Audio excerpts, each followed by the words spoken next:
suis Axelle Lemaire, j'ai été secrétaire d'État en charge de l'innovation et du numérique au sein du gouvernement pendant 3 ans. Je suis désormais partenaire dans un cabinet de conseil en stratégie d'origine européenne qui s'appelle Roland Berger. Et chez Berger, j'ai la charge de l'écosystème partenarial des entreprises extérieures avec lesquelles on travaille qui s'appelle Terra Numerata. Face à une situation de risque, je conseillerais à des entrepreneurs de chercher conseil. En fait, on peut être étonné de la bienveillance et des conseils que peuvent apporter son entourage et aussi d'autres entrepreneurs qui ont une expérience et une histoire. Je dirais aussi évaluer dans la mesure du possible objectivement ce risque, c'est-à-dire le chemin pour parvenir à la décision et les conséquences en cas d'échec. C'est pas facile de jauger du lancement d'un nouveau produit, d'un service, de l'ouverture d'un nouveau marché, du recrutement d'une nouvelle équipe, mais il faut essayer dans la mesure du possible d'objectiver avec des KPIs et des méthodes d'évaluation assez précises. Et puis je dirais aussi être lucide, c'est-à-dire que quand on est entrepreneur, il me semble qu'on est porté par un élan quasiment parfois incompressible, irrépressible, et c'est difficile de s'arrêter, or il faut connaître ses limites.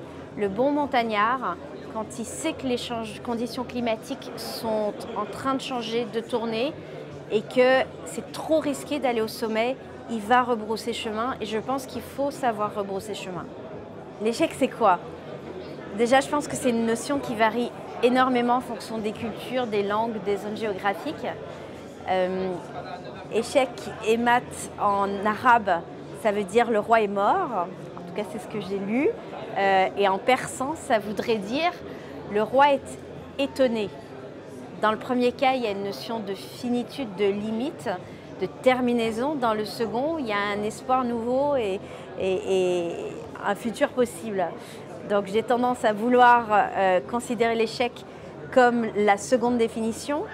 Ce n'est pas le cas culturellement partout et notamment en France. Moi, je suis frappée, alors que je suis d'origine québécoise et que j'ai beaucoup vécu à l'étranger, de voir à quel point on aime enfermer les gens dans des cases en France et que dans les parcours professionnels, il y a peu de place en réalité laissée à l'échec, à des parcours non linéaires, à de la mobilité intersectorielle, passer du salariat à l'entrepreneuriat, aux études et vice-versa.